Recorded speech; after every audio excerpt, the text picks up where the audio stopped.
Mind set എന്ന് പറഞ്ഞാൽ ഒരു ചെറിയൊരു കഥ പറഞ്ഞുതരാം. ശരിക്കുള്ള കഥ കേട്ടോ, എൻ്റെ ലൈഫിൽ നല്ല. ഈ ജിമ്മ് എനിക്ക് ഭയങ്കര ഇഷ്ടമുള്ള പരിപാടിയാണ്. അപ്പോൾ ജിമ്മിൽ പോകും, നന്നായിട്ട് വർക്കൗട്ട് ചെയ്യും. അപ്പോൾ ഒരു തവണ ഞാനും എൻ്റെ ഫ്രണ്ടും കൂടെ ജിമ്മിൽ വർക്കൗട്ട് ചെയ്തിരിക്കുന്ന സമയത്ത് അവൻ എൻ്റെ അടുത്ത് ഇങ്ങനെ വന്ന് പറഞ്ഞു, അലി ഇനി അയാളെ കണ്ടാന്ന് വെച്ചു. അയാളിങ്ങനെ നോക്കി, അയാളിങ്ങനെ സൈക്കിൾ ചെയ്തുകൊണ്ടിരിക്കുക. നേരെ നോക്കി പുറത്തോട്ട് നോക്കി, ഒരു ഗ്ലാസ് ഇല്ല, അപ്പോൾ ഗ്ലാസ്സിന് പുറത്തോട്ട് ഇങ്ങനെ സൈക്കിൾ ചെയ്തുകൊണ്ടിരിക്കുന്നുണ്ട്.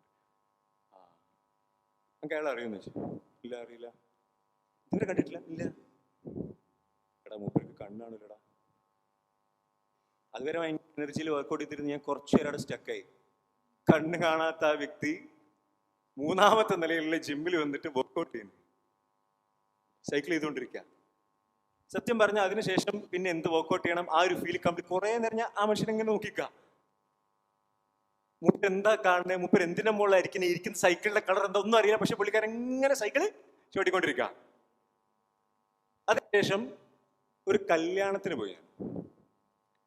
കല്യാണത്തിന് പോയി ഫ്രണ്ട്സെല്ലാം ഉണ്ട് കൂടെ. ഫുഡിന്റെ ടൈം ആയി കഴിഞ്ഞാൽ പിന്നെ പറയണ്ട, ഒരു ഓട്ടാണ്. നമ്മളിത് കുറ്റിച്ചിറ ഭാഗമൊക്കെ അതിനോട് പറഞ്ഞാൽ ഫുഡ് ആയിട്ടോ എന്ന് പറഞ്ഞാൽ പിന്നെ ഒരു പോക്കാം. അപ്പം ഞാൻ അവിടെ പോയ സമയത്ത് ഫുഡ് ആയിട്ടില്ല. ആ സമയത്ത് ഞാനിങ്ങനെ ഇയാളെങ്ങനെ കാണാം, മുമ്പിലിരിക്കുന്നുണ്ട്. ഞാൻ കുറച്ചു നേരം ഇങ്ങനെ നിന്ന്, അത് അയാളല്ലേ. ഫുഡായി എന്ന് പറഞ്ഞു ഇവർ അടേ അലി അവിടെ ഫുഡ് കഴിക്കാം. ഞാൻ ഇപ്പം വരാം, നിങ്ങൾ പോയിക്കോ. എല്ലാവരും പോയി. ആ ഫ്രണ്ട് റോയിൽ മൂപ്പര് മാത്രമേ ഉള്ളൂ. എല്ലാവരും പോയി. ഞാൻ അവിടെ പോയി മൂപ്പര് അടുത്തിരുന്നു, സംസാരിക്കാൻ തുടങ്ങി. അവർ എൻ്റെ പേര് അലി, ഞാൻ നിങ്ങൾ ഇതിൻ്റെ മുമ്പ് കണ്ടിട്ടുണ്ട്, ജിമ്മിൽ വെച്ചിട്ട് നിങ്ങൾ വർക്കൗട്ട് ചെയ്യുന്നത്. അന്നേ എൻ്റെ മൈൻഡിലുള്ളതാണ് എന്തിൻ്റെ അടിസ്ഥാനത്തിൽ നിങ്ങൾ അവിടെ ഒന്ന് വർക്കൗട്ട് ചെയ്തത്.